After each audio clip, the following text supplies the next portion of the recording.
Hey everyone, Elisa here. I am back. Day three of this Kickstart. So, how'd you do yesterday? Did you have two meals that were unprocessed?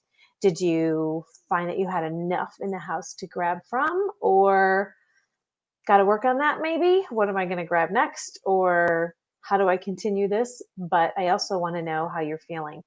If you're feeling any change, if it at a minimum there's some cognizance going on that wasn't there before, so that I want to kind of pay attention to, see if you have any reaction to that.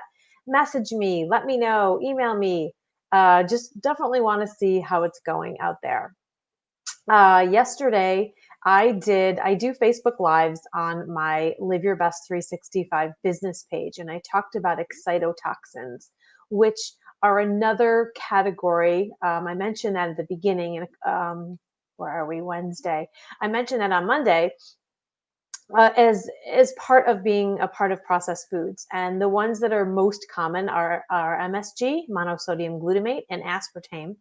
So if you get a chance, hop over to my business page and listen to that, because the issue with these preservatives, excitotoxins, adding more sodium than necessary, and additional empty calories from fat and sugar, those are all part of the processed foods. And in getting rid of those, we the excitotoxins have direct effects on our brains and the body, and the so does the sodium, so does the extra calories from fat and sugar, and so do the preservatives. So what's happening is you start to have somewhat of a release on the firing that's going on from the brain.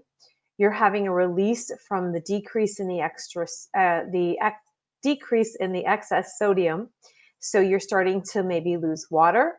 And with that, inflammation comes down. So there's a better sense of clarity.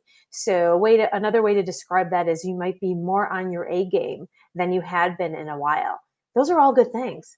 And hopefully I'm going to help start you on your way to understand how to bridge from what you're doing to transcending that to the future. So that's enough about today, but I'm not done with today. That's enough about my digression from today, because today I want to take a minute to talk about hydration. And you'll see that for those of you who have your workbook, you have the workbook in front of you that gives you the basic calculation about how much water do I basically need a day.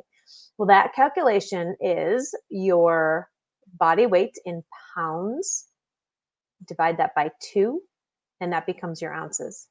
So I'm going to be easy on myself for math, although I could grab my calculator from my phone, but I won't. 160-pound person. That would be divided by 2 is 80. That's why I did that.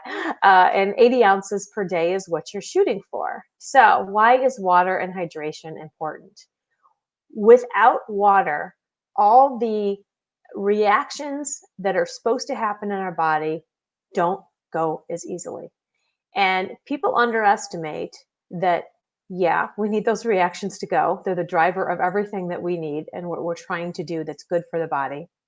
They're also, water supports better skin. So there's actually a sub-layer underneath the first layer of skin, where is a water reservoir. And if you're not getting enough hydration, that extra water reservoir doesn't go to make your skin pretty. It goes to your body to where it's needed. We need hydration also for proper elimination. Yeah, stool and urine. So we need that to happen. And all of this is also a driver. You've heard maybe that some people, when you have a hunger mechanism, it might be thirst, and that's true. And so the assignment for today is to understand how much water you need by that calculation, and understand to try and go get it today. So I'm going to give you a couple of tips as to how that might better happen for you. You missed the morning, I guess, watching this one, but you can put a water pitcher bedside. I'm not talking a 2-liter thing, just some small water container that you won't knock over also in the middle of the night, and have 1 or 2 cups of water when you first wake up in the morning. So that begins the process. You can also take, so that arbitrary 80 ounces that I just did the calculation for, you can put 80 ounces in a pitcher. Yeah, that should be enough for a pitcher. You can put 80 ounces in a pitcher, and as you drink your fluids throughout the day, you can take water out of that same pitcher, and then you have a visual of understanding how much water you've been drinking and how much you have left. You could also take a favorite water bottle, canister, and understand, first of all, how many ounces of water that holds, and have, for instance, 2 or 3 of those throughout the day. Hopefully, that's easy for you to track. So, water's important, and part of your homework assignment, well, that is your homework assignment today, is to actually have the water that you need. Those ounces are a minimum and they're an approximation, so nothing's actually in stone, and you don't have to worry about half ounce less or half ounce more. But definitely as a ballpark, and I'd be curious to hear from you if you've been getting enough water, or that's just something that you've been been overlooked. And especially as the weather gets colder, we tend to pull hydration from us. But I want you to understand that hydration is a big part of appetite control. It's a part of craving control.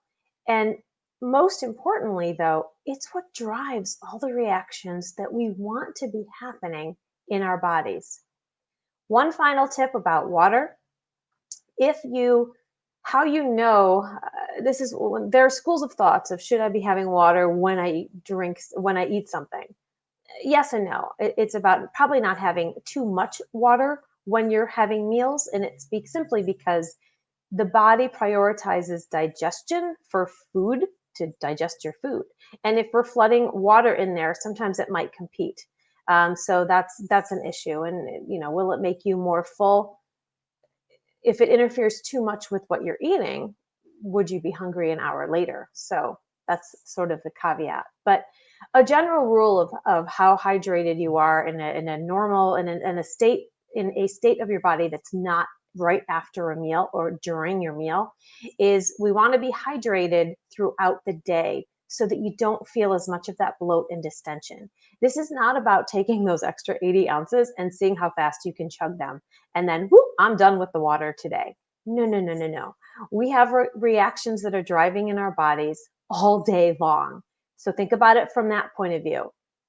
Another tip is to, if you start with that 1 or 2 cups of water in the morning, you can try to have 1 to 2 cups of water between each meal. So there's 6 cups right there. There's about 48 ounces. And then throwing in a few more, you will be able to meet your water requirement without being so bloated and uncomfortable if you're trying to do that either all at once or with a meal. So that's where we are today for day 3 of the Kickstart. Again, any questions, please shoot them over to me either in a direct message or in an email, Alisa@liveyourbest365.com. And I hope you guys have a great hydrated day.